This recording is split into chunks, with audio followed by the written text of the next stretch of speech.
سجین یہ physical places ہیں یا یہ رجسٹرز جیسے آپ نے کہا کہ درج دیکھیے دونوں باتیں ممکن ہیں. اچھا اس لیے کہ اس کو علیین میں درج کیا جاتا ہے, اس کو علیین میں ڈال دیا جاتا ہے, علیین میں شامل کر دیا جاتا ہے.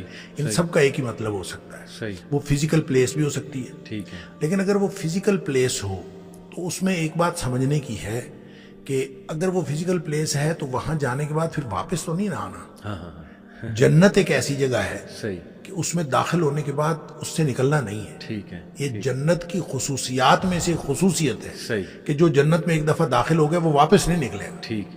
اور اگر علیین جنت کا حصہ ہے تو اس میں داخل ہونے کے بعد کوئی باہر نہیں نکل سکتا.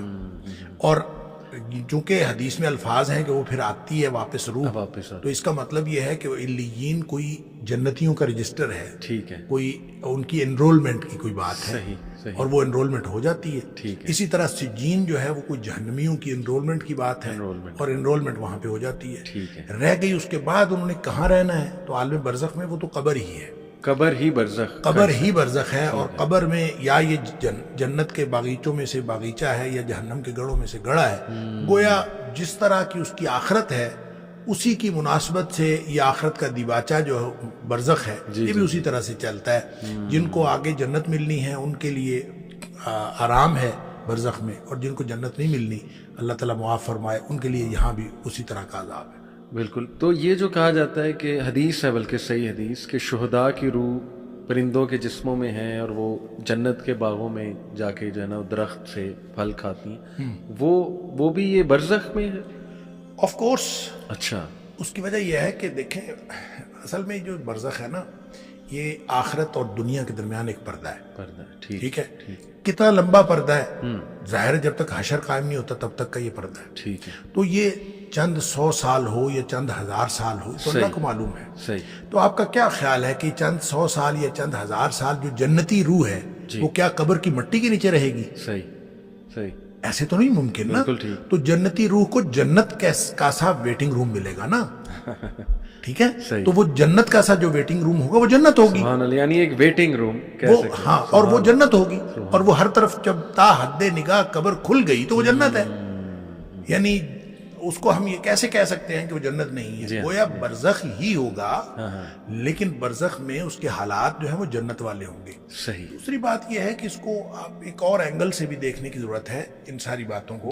کہ دیکھیں انسان یہاں سے فوت ہوتا ہے اور مرنے کے بعد پھر قبر میں جاتا ہے, قبر سے نکلے گا حشر میں جائے گا, حشر سے نکلے گا اور پھر یہ یعنی پل صراط سے بھی گزرنا ہے, جہنم کو بھی دیکھنا ہے, اور پھر اللہ کرے جنت میں جنت اور جہنم کا فیصلہ. اللہ تعالیٰ ہم سب کو جنت الفردوس عطا فرمائے. یہ ایک لمبا سفر ہے. صحیح. اس میں برزخ ایک بڑی لمبی زندگی ہے. پھر اس کے بعد آخرت میں کا پہلا دن جو ہے قیامت والا دن 50,000 سال کا دن ہے. اب وہ دیکھیں کتنا لمبا دن ہے. بڑا لمبا عرصہ ہے یہ سارا. صحیح. مومن کے لیے یہ اتنا لمبا نہیں ہوگا. ٹھیک. اب دیکھیں وہ سارا سکویز کر دیا جائے گا. صحیح. اور وہ اس کے لیے تو وہ تو ایسے ہے جیسے عصر سے لے کے مغرب تک کا وہ وقت ملتا ہے, اس کو فوراً گزر جائے. اس کا مطلب یہ سارے مراحل آنے ہیں لیکن مومن کے لیے تکلیف دہ نہیں ہوں گے. صحیح. یعنی کوئی بھی مرحلہ ہوگا تکلیف دہ نہیں ہوگا. جب جیسے قیامت کی بات کی قرآن نے, یوم یفر المرء من اخیہ وامہ وابیہ وصاحبتہ وبنیہ لکل امرئ منہم یومئذ شأن یغنیہ. ہر شخص کو اپنی اپنی پڑی ہوگی, باپ بیٹا سب رشتے ختم. صحیح. لیکن ساتھ فرمائے وجوہ یومئذ مسفرہ, کچھ چہرے چمک رہے ہوں گے. اللہ. یعنی انتہائی خوفناک صورتحال بتا کے سبحان اللہ بتایا کہ وجوہ یومئذ مسفرہ, کچھ چہرے چمک رہے ہوں گے. اور صرف چمک نہیں رہے ہوں گے, ضاحکۃ مستبشرہ, خوش ہوں گے اور ہنس رہے ہوں گے. سبحان اللہ. اس ماحول میں کچھ ہنس رہے ہوں گے. تو اس کا مطلب ہے مومن کے لیے یہاں تک ہی ہے ساری جو خرابیاں ہیں, اور مومن کے لیے ساری سختیاں موت سے پہلے تک ہیں. اللہ. جو ہی اس نے موت آنی ہے تو اس کے بعد تو آسانیاں شروع ہو گئی. اور اس دن وہ سختی جتنی بھی ہو، جتنی مرضی سختی کا دن ہو، سختی کی صورتحال ہو، پل صراط ون ہو جس کے بارے میں کہا کہ وہ بہت باریک ہے، جہنم کے اوپر پل ہے اور وہ بال سے زیادہ باریک، تلوار سے زیادہ تیز، تو ظاہر اس سے گزرنا مشکل. تو مومن تو وہاں سے یوں گزریں گے جیسے بجلی چمکتی ہے، تو اس کا مطلب ہے ان کو تو گزرنے کے لیے کوئی دقت نہیں ہوگی. تو یہ ساری چیزیں آسان ہوتی جائیں گی اہل ایمان کے لیے. ہے صحیح، یہ سارا کا سارا پروسیجر ہونا ہے، لیکن اس پروسیجر کے دوران مومن کی زندگی جنت کی زندگی ہوگی. اور اس کے لیے اور بھی بہت سارے دلائل ہیں. جیسے مثال کے طور پر نبی کریم صلی اللہ علیہ وسلم نے فرمایا جو شخص ہر فرض نماز کے بعد آیت الکرسی پڑھتا ہے اس کے اور جنت کے درمیان صرف موت کا فاصلہ رہ جائے. گویا یہاں سے اس کی آنکھ بند ہوئی اور اس کی آنکھ جنت میں کھل گئی. تو جب ایسا ہے مومن کے لیے تو اس کی تو موجیں لگی ہوئی ہیں. اللہ تعالیٰ ایمان کے ساتھ لے جائے تو آنکھ جنت میں کھلنی ہے. چاہے آپ اس کو قبر میں دفنا کے آئے ہیں، اس کی آنکھ جنت میں کھلنی ہے. اور اس کے لیے باقی سارے معاملات ایسے ہی ہیں جیسے جنتیوں کے VIP قسم کی اس کے ساتھ ٹریٹمنٹ ہو رہی ہوگی، اور وہ مراحل کے اندر کسی کو کوئی پریشانی نہیں ہوگی. تو اس لیے یہ پتہ یہ چلتا ہے کہ عالم برزخ کے سارے مراحل ہوں گے اور اسی طرح سے ہو رہے ہوں گے، لیکن مومن کے لیے وہ وقت کے اعتبار سے بھی اتنے وہ مشکل نہیں ہوں گے، اور عملی طور پر اس میں مشکل تو مومن کے لیے ہوگی نہیں بالکل. اور مومن خوش ہوگا ہر معاملے میں. اللہ تعالیٰ ہمیں ایمان دے. آمین. آپ نے جس طرح شیخ بتایا ماشاءاللہ، دیکھیں کتنی بشارتیں بھی ہیں. وہ پھر لوگ اکثر کہتے ہیں نا کہ یار ڈرایا زیادہ جاتا ہے اور بشارتیں کم سنائی جاتی ہیں. تو دیکھیں ماشاءاللہ آپ نے جو آیات سنائی اس میں تو ہے کہ وہ ہنس رہے ہوں گے اس دن اور ان کے چہرے ماشاءاللہ چمک رہے ہوں گے. تو ہمیں تو اللہ سے دعا کرنی چاہیے ہم ان میں سے شامل ہوں. اور میدان حشر بھی آپ نے کہا آسان ہوگا انشاءاللہ ان لوگوں کے لیے. تو میدان حشر میں تو دیکھیں سارے مراحل ہی. حضرت عائشہ صدیقہ رضی اللہ تعالیٰ عنہا سے نبی پاک صلی اللہ علیہ وسلم نے یہ فرمایا کہ عائشہ جس کا حساب کتاب شروع ہو گیا نا تو وہ پکڑا، وہ بچ نہیں سکتا. جس کا حساب شروع ہو گیا بچ نہیں سکتا. تو حضرت عائشہ صدیقہ رضی اللہ تعالیٰ عنہا نے پوچھا اللہ کے رسول صلی اللہ علیہ وسلم پھر حسابًا یسیرا سے کیا مراد ہے؟ جو قرآن نے کہا فَيُحَاسِبُ حِسَابًا يَسِيرًا وَيُحَاسَبُ حِسَابًا يَسِيرًا، وہ اس کا حساب بالکل آسان لیا جائے گا. نبی کریم صلی اللہ علیہ وسلم فرمایا عائشہ وہ حساب نہیں ہوگا، وہ تو صرف پیشی ہوگی. وہ سامنے ایک دفعہ پیش کیا جائے گا اور اس کے بعد کہا جائے گا جاؤ، بس اتنا. اعمال کا حساب کہاں. تو یعنی مومن کے لیے سارے مراحل ہی آسان ہو جائیں گے انشاءاللہ. تو اللہ تعالیٰ ہم سب کو ایمان دے تو پھر یہ چیزیں اور چینج ہو جاتی. آمین آمین. اچھا ایک سوال شیخ بہت کرتے ہیں لوگ کہ عذاب روح کو ہوتا ہے یا جسم کو ہوتا ہے یا دونوں ایٹ دا سیم ٹائم؟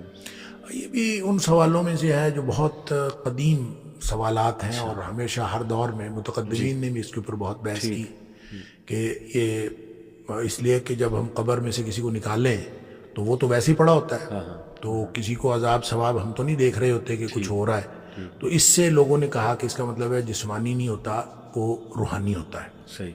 اور روح کو وہ ساری کیفیتیں درپیش ہوتی ہیں. صحیح.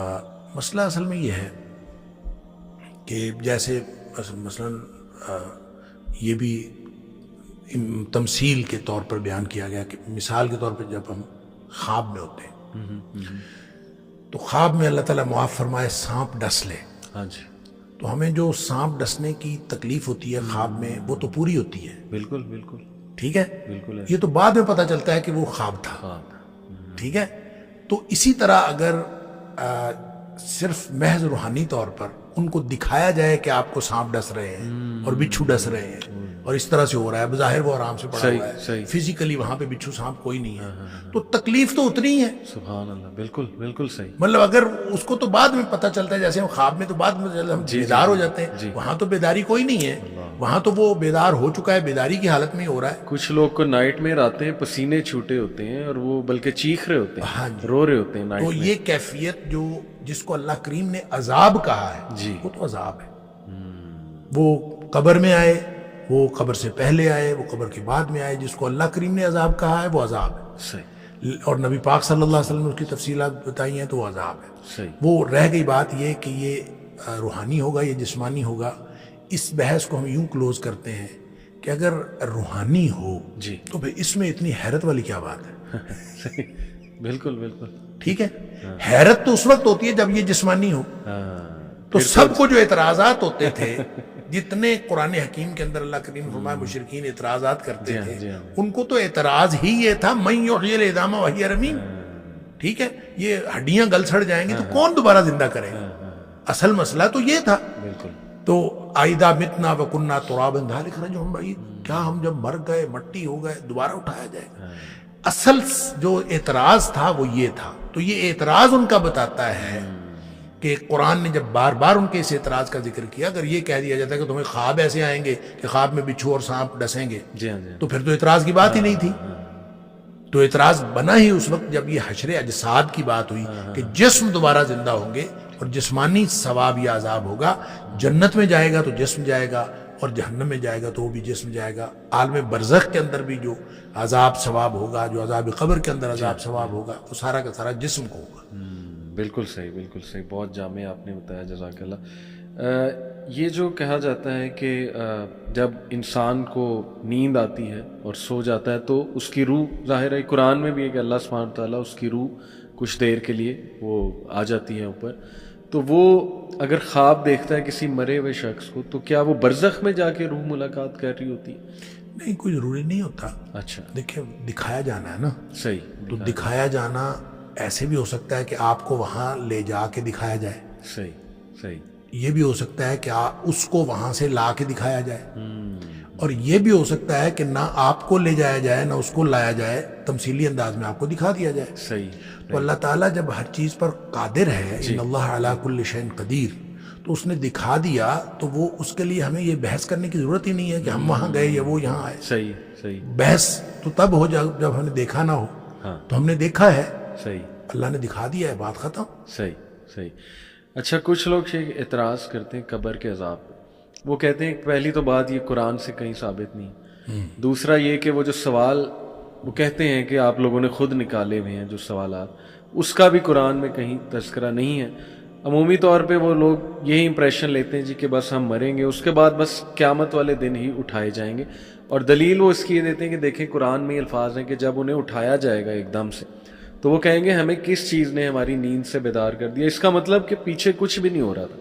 اگر ہو رہا ہوتا تو بڑے بوکھلا کے اٹھتے. تو اس سب کو کیسے ہم ان کا جوابات جو دیکھیں, سب سے پہلی بات تو یہ ہے کہ قرآن سے ثابت ہے یا نہیں ہے, جی, یہ اتنا میٹر ہی نہیں کرتا. اچھا, پہلی تو بات یہ, بالکل ٹھیک. قرآن سے ثابت ہو یا نبی کریم صلی اللہ علیہ وسلم کی بات سے ثابت ہو, صحیح, بات ایک, بالکل ٹھیک. دونوں میں کوئی فرق نہیں. صحیح. یہ فرق ہم نے بنائے ہوئے. دیکھیں قرآن جو کہتے ہیں قرآن سے فائدہ, قرآن سے ثابت ہوا, ان سے یہ پوچھیں قرآن کس پہ نازل ہوا تھا, قرآن کہاں آیا تھا. کوئی بنی بنائی کتاب مجھے یا آپ کو مل گئی تھی. صحیح.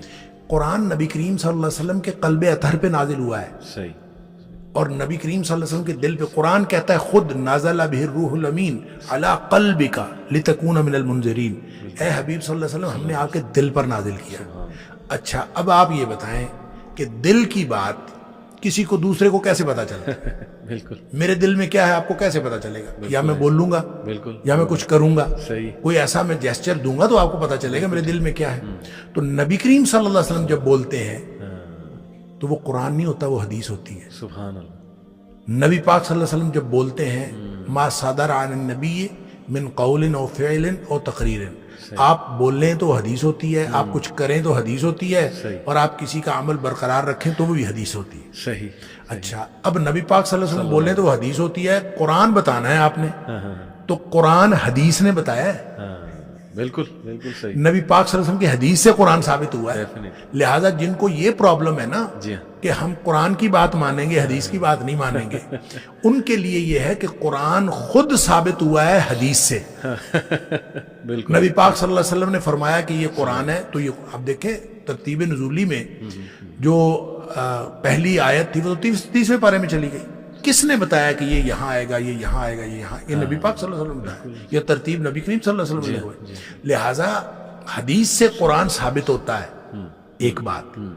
دوسری بات یہ ہے کہ حدیث کو حلال و حرام کے حوالے سے اللہ نے قرآن میں اتھارٹی دی ہے نبی کریم صلی اللہ علیہ وسلم. صحیح. سورہ اعراف کی آیت نمبر 157 میں صحیح اللہ تعالیٰ فرماتا ہے وَيُحِلُّ لَهُمُ الطَّيِّبَاتِ وَيُحَرِّمُ عَلَيْهِمُ الْخَبَائِثَ. جہاں نبی پاک صلی اللہ علیہ وسلم کی ڈیوٹیز کی بات کی، آپ کے فرائض کی بات کی، اس میں فرمایا یہ ان کے لیے جو پاکیزہ چیزیں حلال ٹھہراتا ہے اور جو ناپاک چیزیں وہ حرام ٹھہراتا ہے. حلال حرام کا جو اتھارٹی ہے اللہ نے نبی پاک صلی اللہ علیہ وسلم کو دی. صحیح صحیح صحیح. لہٰذا جو مچھلی کھاتے ہیں، میں تو اکثر کہتا ہوں جو مچھلی کھاتے ہیں جی جی وہ پہلے مچھلی کے مردہ حلال ہونے کی دلیل قرآن سے دیں نا، یا مچھلی کھانا چھوڑ دیں یا ذبح کر کے کھایا کریں. قرآن نے کہا حرمت علیکم المیتۃ والدم، جی ہر قسم کا مردار اور ہر قسم کا خون حرام ہے. صحیح صحیح بات ختم. بات کرتے بالکل. یہ تو مچھلی نبی پاک صلی اللہ علیہ وسلم فرمایا احلت لکم میتتان و دمان، دو خون دو مردار تمہارے لیے حلال ہے. اللہ. اس میں آپ نے فرمایا الحوت والجراد، جو دو مردار حلال ہیں، ایک مکڑی ہے صحیح پتے کھانے والی، صحیح، اور دوسری جو ہے وہ مچھلی ہے. اچھا تو اس سے جو ہے مچھلی کا مردار حلال ہوا ہے. بالکل. وگرنہ قرآن نے تو کیٹاگوریکلی مردار حرام کیا تھا. جی ہاں جی ہاں. اس کا مطلب یہ ہوا کہ جو بات نبی پاک صلی اللہ علیہ وسلم فرمائے وہ اسی طرح سے حلت و حرمت کا درجہ رکھتی ہے جس طرح قرآن کی بات حلت و صحیح حرمت. صحیح. اسی طرح قرآن نے کہہ دیا ما آتاکم الرسول فخذوہ وما نہاکم عنہ فانتہوا، جو کچھ اللہ کے رسول صلی اللہ علیہ وسلم تمہیں دیں وہ لے لو، اور جو جس سے روکیں رک جاؤ. یہ اتھارٹی ہے نبی پاک صلی اللہ علیہ وسلم کی کہ آپ ہاں کہہ دیں تو وہ بھی قانون بن جاتا ہے، آپ نہ کہتے ہیں تو وہ بھی قانون بن جاتا ہے. پہلی تو بات یہ ہے. بالکل. لہٰذا جو کچھ نبی پاک صلی اللہ علیہ وسلم نے فرمایا ہے حدیث کے اندر وہ حجیت کے اعتبار سے اس کے اتنی ہی اہمیت ہے جتنی قرآن میں ہے. ٹھیک ہے. دیکھیں نا، حضرت ابن مسعود رضی اللہ تعالیٰ عنہ نے کسی خاتون سے کہا صحیح کہ یہ جو جوڑا کرنا ہے حرام ہے. جوڑا یہ جو خواتین اوپر جو بنا لیتی ہیں، تو اس نے کہا حرام ہے. اچھا اللہ نے اس کو حرام کیا. صحیح. تو خاتون آگے سے کہتی ہیں کہ میں نے تو سارا قرآن پڑھا، اس میں تو بالوں کا ذکر ہی نہیں ہے. اچھا تو تم کیسے کہتے ہو حرام؟ ابن عبداللہ بن مسعود رضی اللہ تعالیٰ عنہ نے فرمایا کہ یہ بتائیں کہ قرآن میں آپ نے یہ نہیں پڑھا ما آتاکم الرسول فخذوہ وما نہاکم عنہ فانتہوا، جو اللہ کے رسول صلی اللہ علیہ وسلم دیں وہ لے لو اور جس سے منع کرے رسول. وہ کہتی ہاں یہ تو پڑھا ہے. تو انہوں نے فرمایا کہ یہی تو نبی پاک صلی اللہ علیہ وسلم نے تو منع کیا ہے. جب نبی پاک صلی اللہ علیہ وسلم نے منع کیا تو ایسے ہی ہے جیسے قرآن نے منع کیا. لہٰذا جب عذاب قبر کا ذکر احادیث کے اندر آ گیا تو وہ ایسے ہی ہے جیسے قرآن میں آ گیا، کیونکہ وما ینطق عن الہوی ان ہوا الا وحی یوحی، نبی پاک صلی اللہ علیہ وسلم کے بارے میں قرآن نے فرمایا ہے کہ آپ اپنی مرضی سے نہیں بولتے، آپ کے اوپر وحی آتی ہے تو بولتے ہیں. لہذا نبی پاک صلی اللہ علیہ وسلم جو کچھ فرمایا ہے، عذاب کی باتیں آپ نے عذاب قبر کی جتنی باتیں بتائی ہیں وہ ساری کی ساری اسی طرح سے آتھینٹک ہیں جس طرح سے اگر صحیح حدیث ہو. صحیح.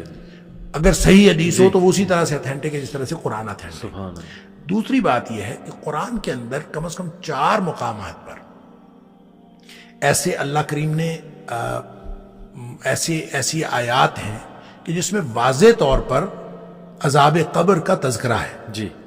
یعنی اس سے یہ محسوس ہوتا ہے کہ جس دن مریں گے اس دن اس کے اوپر عذاب آئے گا. اشارتاً یعنی آپ کے نہیں اشارتاً نہیں بلکہ صراحتاً. ڈرائیو. مثلاً قوم فرعون کے بارے آل فرعون کے بارے میں فرمایا بالکل کہ صبح و شام وہ آگ پر پیش کیے جاتے ہیں. بالکل بالکل. صبح و شام وہ آگ پر پیش کیے جاتے ہیں اور جب قیامت والا دن ہوگا تو ان کو لیے بڑے عذاب کی طرف جائیں گے. اس کا یہ صبح و شام جو جس عذاب پر پیش کیے جاتے ہیں کہاں ہے یہ میرے خیال سورہ فصلت ہے. یہ سورہ مومن ہے، سورہ غافر جس کو سورہ غافر. جی جی جی. یہ سورہ غافر ہے. اس کے علاوہ سورہ توبہ کے اندر، سورہ انعام کے اندر، سورہ ابراہیم کے اندر کم از کم 4 مقامات قرآن میں ایسے ہیں جس سے اس طرح کے واضح اشارات موجود ہیں جس کو آپ عذاب قبر کہہ سکتے ہیں. اب عذاب قبر کا نام لے کے تو قرآن نے نہیں کہا، لیکن وہ عذاب قبر ہی ہے. جب آپ مر کے قبر میں گئے تو عذاب عالم برزخ کی بات. بالکل. اچھا اسی طرح جیسے سورہ انعام کے اندر غالباً ہے کہ ان کو جب فرشتے جو ہیں آگے سے بازو پھیلائے ان کو وصول کرتے ہیں اور ان کو کہتے ہیں اخرجوا انفسکم. یہ وہی بات ہے، وہی الفاظ ہیں جو حدیث میں آ رہے ہیں کہ اخرجی، باہر نکلو. تو یہاں اخرجوا انفسکم، اپنی جانوں کو باہر نکالو. یعنی فرشتے یہ کہہ رہے ہوتے ہیں کہ اپنی جانوں کو باہر نکالو. اور اسی دن قرآن کہتا ہے کہ اسی دن ان کو پھر رسوائی کا عذاب اب ہوتا ہے، اسی دن رسوائی کا عذاب دیا جاتا ہے. تو جس دن جان نکلی اسی دن کوئی حشر تھوڑی ہو گیا ہے، عالم آخرت تھوڑی آ گیا، عالم برزخ ہے. لہٰذا اس طرح سے قرآن میں 4 مقامات پر سورہ ابراہیم کے اندر، سورہ توبہ کے اندر، سورہ انعام کے اندر اور سورہ غافر کے اندر یہ موجود ہے.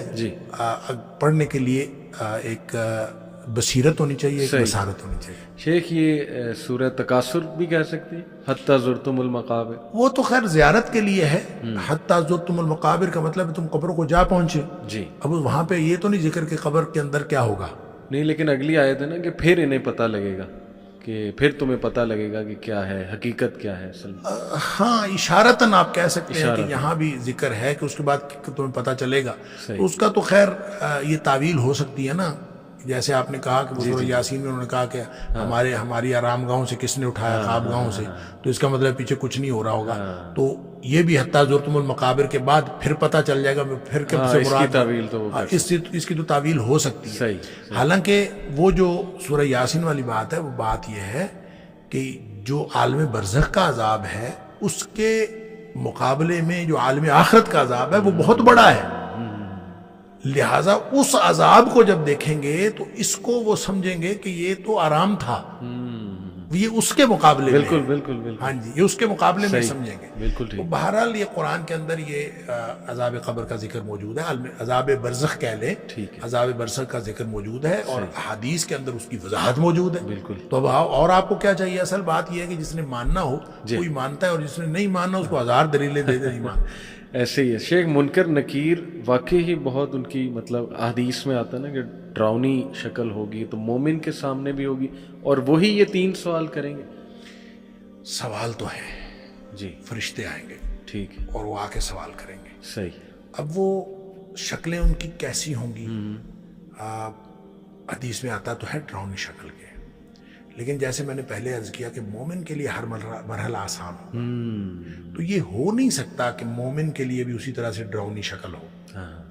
یعنی ہوں گے تو ڈراؤنی شکل کے، لیکن مومن اس کو کمفرٹیبل فیل کرے گا. صحیح. ایسا نہیں ہے کہ مومن جو ہے اسی طرح سے ڈر رہا ہو. مومن کے ڈر سارے موت سے پہلے ختم ہو گئے. نبی پاک صلی اللہ علیہ وسلم نے فرمایا تھا، حضرت فاطمہ رضی اللہ تعالیٰ عنہا رو رہی تھی، انہوں نے فرمایا تھا تیرے باپ کے اوپر آج کے بعد کوئی سختی نہیں، بس ساری سختیاں دنیا میں تھیں. تو مومن انشاءاللہ اللہ کے رسول صلی اللہ علیہ وسلم کے سچے امتی، ان کے لیے ساری سختیاں دنیا میں ہیں، آخرت میں کوئی سختی نہیں. وہ یہاں سے گئے، جو ہی جان نکل گئی، اور جان بھی نکلنی ہے وہ اٹ سیلف ایک راحت ہے. وَجَعَلِ الْمَوْتَ رَاحَةً لِّي مِن كُلِّ شَرٍ، اور وہ اٹ سیلف راحت ہے، اور اس کے بعد آگے راحت ہی راحت ہے انشاءاللہ. یہ بات ایک مشہور ہے کہ رسول اللہ صلی اللہ علیہ وسلم بھی آتے ہیں قبر میں ہمارے معاشرے میں. یہ بات مشہور ہے لیکن یہ حدیث کے الفاظ ہیں. اچھا، حدیث کے الفاظ ہیں اور صحیح حدیث ہے. صحیح. اس کی انٹرپریٹیشن میں آپ اس کو کہہ سکتے ہیں کہ قبر میں تشریف لاتے ہیں تو یہ اس کا تو کوئی ذکر نہیں ہے. ٹھیک. البتہ یہ ہے کہ وہ جو قبر کے سوالات ہیں ان سوالوں میں ایک سوال ہے کہ اس شخص کے بارے میں تیرا کیا خیال ہے. ایک تو سوال یہ ہے نا من نبیو. ٹھیک ٹھیک. ایک حدیث میں یا متعدد حدیث میں اس سوال کو من نبیو کا جو سوال ہے اس سوال کو اس طرح بیان کیا گیا ہے، اس شخص یعنی محمد کریم صلی اللہ علیہ وسلم کے بارے میں تمہارا کیا خیال ہے. صحیح. وہ جو اس شخص ہے نا حاضر رجل ما تقول لحاضر رجل، صحیح، اس شخص کے بارے میں تو کیا کہتا ہے. ٹھیک. وہ جو شخص ہے نبی پاک صلی اللہ علیہ وسلم ہے. تو نبی پاک صلی اللہ علیہ وسلم اس کے بارے میں بعض لوگوں نے کہا کہ نبی کریم صلی اللہ علیہ وسلم خود تشریف لائیں گے. صحیح. ٹھیک ہے، لہٰذا پوچھا جائے گا اس شخص کے بارے میں آپ کیا کہتے ہیں. صحیح. کچھ نے کہا کہ نہیں، نبی کریم صلی اللہ علیہ وسلم کی آپ کی شبیہ دکھائی جائے گی، آپ کی تصویر دکھائی جائے گی اور پوچھا جائے گا اس کو جانتے ہیں اور یہ کیسے ہیں، یہ کون ہے. صحیح. تو وہ پھر جو شخص نبی کریم صلی اللہ علیہ وسلم کی سنت پر چلا ہوگا وہ پہچان لے گا نبی پاک صلی اللہ علیہ وسلم. اور یہ پہچاننا اس بات سے نہیں پہچانا جانا کہ ہم نے کوئی تصویر نبی پاک صلی اللہ علیہ وسلم کی دیکھی ہوئی. یہ سارے سوالات کے جوابات ہیں ایمانی بصیرت پر. اب دیکھیں نا اتنے آسان سوال ہیں، من ربک، صحیح، من نبیک، صحیح، ما دینک. کوئی شخص رٹا لگا لے، لگا سکتا ہے نا. تو رٹا لگا لے تو وہ وہاں پہ کہے کہ میں جا کے نہیں، رٹا لگانے سے ان سوالوں کا جواب وہاں نہیں آنا. ان سوالوں کا جواب آنا ہے زندگی اگر ان سوالوں کے مطابق گزاری ہوگی تو پھر اس کا یعنی ایمانی بصیرت سے. ہم وائبا لیتے ہیں نا، یہ ایم اے کا ہم نے ایک وائبا رکھا ہوا، تو وائبے میں بعض اوقات ہمیں کوئی دعا پوچھتے ہیں، اس میں دعائیں بھی ہیں یاد کرنے. ٹھیک ہے، تو ہم کوئی دعا پوچھتے ہیں، ہم کوشش کرتے ہیں نا کہ ایک دعا پوچھنا شروع کر دیتے ہیں تو وہ باہر جا کے بتاتا ہے کہ یہ دعا پوچھیں، پھر وہ یاد کرتا ہے. اچھا اگلا کینڈیڈیٹ آئے گا تو وہ یاد کر کے آئے گا. اچھا جب اسی وقت وہ یاد کر کے آتا ہے تو وہ اگلا لفظ پیچھے اور پچھلا لفظ آگے اور یوں الٹ پلٹ کر کے سنا رہا ہوتا ہے. اچھا ان کو پھر ہم کہتے ہیں کہ اس کا مطلب ابھی یاد کی ہے. تو ان کو ہم بتاتے ہیں کہ جس طرح یہ تم نے ابھی یاد کیا نہیں سنا سکے نا، اسی طرح رٹا لگا کے ان سوالوں کا جواب نہیں دیا جا سکتا. اگر کوئی شخص آپ مجھ سے پوچھتا ہے دودھ پینے کی دعا سناؤ، وہ اس وقت یاد کرتا ہے، وہ کیسے یاد رہ سکتی ہے؟ جس شخص نے ساری زندگی دودھ پیتے ہوئے دعا پڑھی ہے تو اس کو اس سے پوچھیں آپ دعا سناؤ تو وہ تو فوراً سنا دے گا، اس کو مسئلہ ہی نہیں یاد کرنے کا. تو یہ اسی طرح سے سوال ہے جس نے ساری زندگی نبی کریم صلی اللہ علیہ وسلم کی سنت اور اللہ کی مرضی سے گزارنے کی کوشش کی ہے، اس کے لیے یہ سوالات آسان ہے اور رٹے والی تو بات نہیں ہے. رہ گئی بات نبی کریم صلی اللہ علیہ وسلم کی، تو نبی کریم صلی اللہ علیہ وسلم کی شبیہ دکھائی جائے گی. یعنی میں نے عرض کیا 3 نقطہ نظر. ایک نقطہ نظر تو یہ ہے کہ آپ خود وہاں تشریف لائیں گے، چونکہ کوئی حدیث، کوئی صحیح حدیث اس بارے میں اشارہ بھی نہیں کرتی آپ کے تشریف لانے کی، اس لیے میرا خیال ہے اس کو تو تسلیم کرنے کی بات نہیں. البتہ یہ سوال ہے کہ آپ اس شخص کے بارے میں کیا کہتے ہیں، تو وہ یہ سوال نبی پاک صلی اللہ علیہ وسلم کا نام لے کے کیا جائے گا، یہ بھی ممکن ہے. تصویر دکھا کے کیا جائے گا، یہ حدیث کے اندر اس طرح کا کوئی ذکر نہیں ہے کہ سوال موجود ہے، لہذا اس سوال سے کوئی شخص یہ سمجھ لے کہ آپ کی شبیہ دکھائی جائے گی تو سمجھا جا سکتا ہے. اور یہ سمجھ لے کہ نہیں، اس سے صرف نبی پاک صلی اللہ علیہ وسلم کا نام نامی اس میں گرامی لے کر سوال پوچھا جائے گا، تو یہ بھی ممکن ہے. لیکن آپ صلی اللہ علیہ وسلم کے تشریف لانے کے لیے کسی بھی حدیث کے اندر ایسا کوئی تذکرہ ہمیں